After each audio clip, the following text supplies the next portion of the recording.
save us, but you can rule us.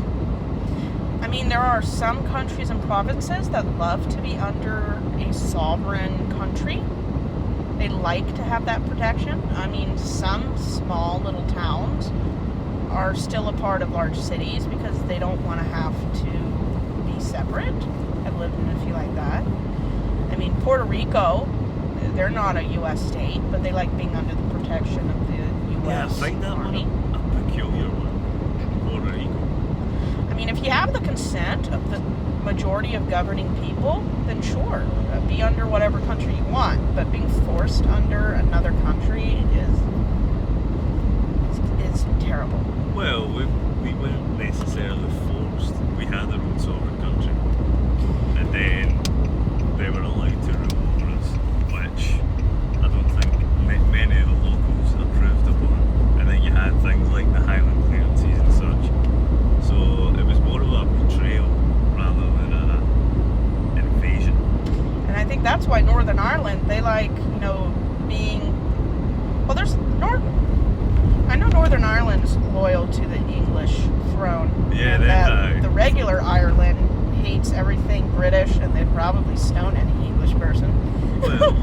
Well, because, that was forcefully taken. That was William the Orange that went over and declared Ireland. I mean, if you want to be under a sovereign leader, go for it. But if you don't, I think it's terrible to force and kill people who want to be free, which is why we're free. We didn't have equal representation. But even when you're free, you're really free. You're still, Scottish Independent Party, the Scottish Nationalist Party, rallied for independence, and then it turned out they were as corrupt as Westminster, funneling millions of pounds of party money straight out. You're still going to get fucked either way. Canada, they're kind of free. India, they fought for their freedom. Of course, a lot of the people who led the Indians died or got assassinated. But, I mean, if you can survive by yourself and you want to do it, then go for it. But some people do like to remain under a conglomerate of different places. And I guess that works for New Zealand. So... New Zealand, how do you mean? I mean,